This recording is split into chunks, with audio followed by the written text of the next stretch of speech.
street brawl.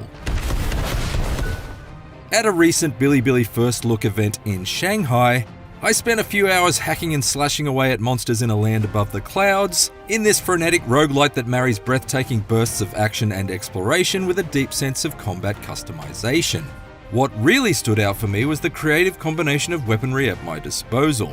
I mean, when was the last time you played an action RPG that allowed you to cut down goblins with a giant broadsword in one hand and perform slam-dunking special moves with a basketball dribbled with the other?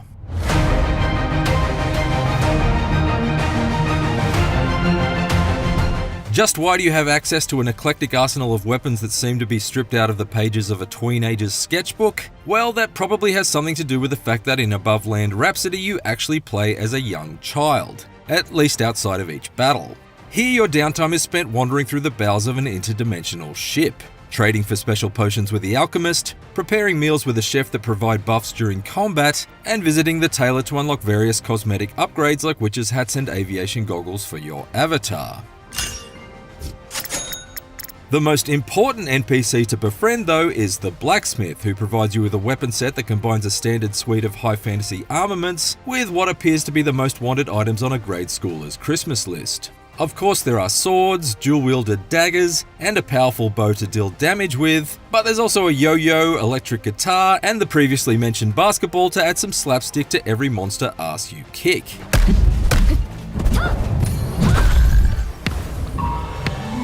I'm assuming the team at Developer Flying Amateurs are WWE fans too, since you can even choose to wield a folding chair exactly like the kind typically clattered over the skulls of greased up grapplers ringside at WrestleMania.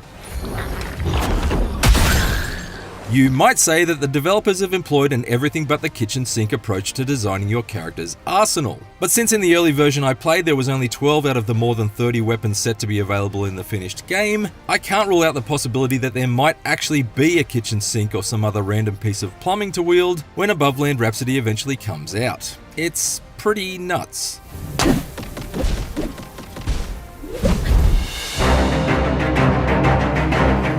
Once you're good to go, you then shift through the pages of an intricate pop-up book left to the child by his missing mother, which then teleports you into a battle realm composed of floating chunks of scattered landscape and populated with hordes of minions to clash with and countless secret treasures to scour for. In this dimension, you transform into a lithe warrior and, either solo or with up to 2 companions in tow, must survive 4 waves of increasingly challenging enemy hordes before overcoming an end boss in a gameplay session that basically constitutes about 30 breathless minutes of mayhem.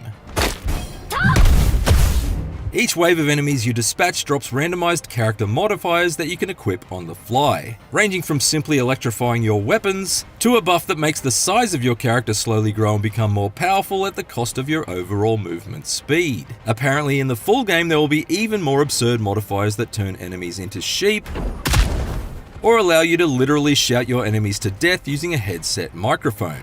Finally, a gameplay mechanic purpose-built for every shrieking adolescent I've ever encountered in Call of Duty.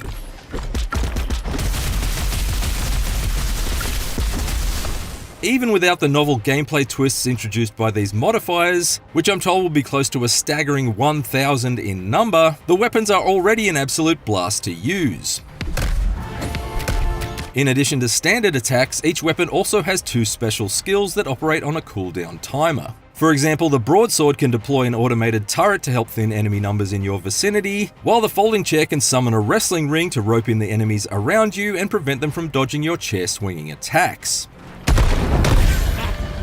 Each weapon also features its own unique combat mechanics. With the Soulbreaker hammer, I was simply alternating between the 2 main attack buttons to pull off heavy overhead swings and charged up ground pounds.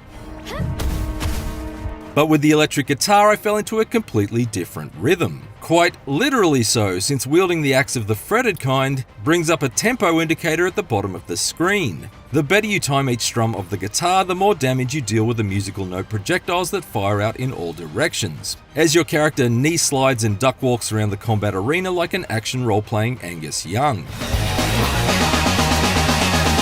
I must admit that the manic nature of Aboveland Rhapsody's scraps meant that I didn't always completely know what was going on, but I was nothing if not entertained at all times.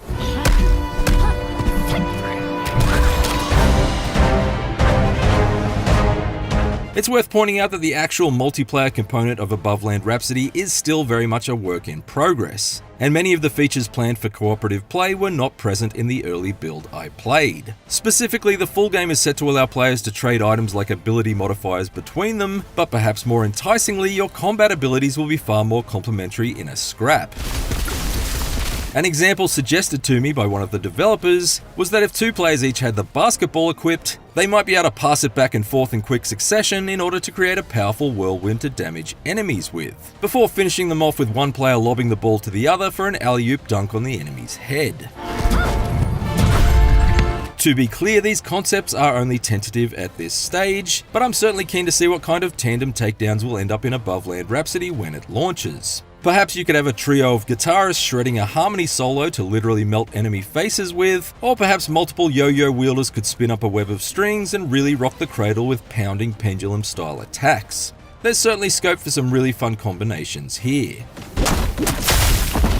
At this early stage in its development, Aboveland Rhapsody is also in desperate need of better onboarding for new players. Although its combat is extremely easy to pick up due to its simple and instantly rewarding design, there are an overwhelming number of systems to interact with during each battle. These include various statues littered around the arena that grant increases to your maximum health or elemental defense, with some requiring the offering of special keys you collect during battle, some with short puzzles to solve, and others demanding the use of another consumable called a G-Stone. There's also the Wobbo, which sounds like an Australian nickname, but it's actually a companion creature that can either function as an autonomous bodyguard, or even allow the player to transform into a powerful monster for short periods of time.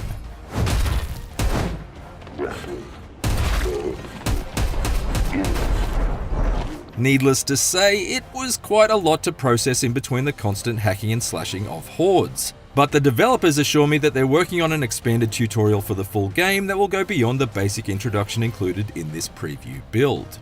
If developer flying amateurs can knuckle down and get the basics sorted, then that should really allow the silly side of Aboveland Rhapsody to really shine. This is an action RPG overflowing with energy and playfulness, and I'm certainly keen to see more. With no release window confirmed at this time, it could still be quite a while before we get the finished game in our hands. And it's hard to tell from this short slice just how much story substance will be evident, and what other combat arenas will be included to keep the fighting fresh. But for now, I can say that the potential for Aboveland Rhapsody is certainly sky high.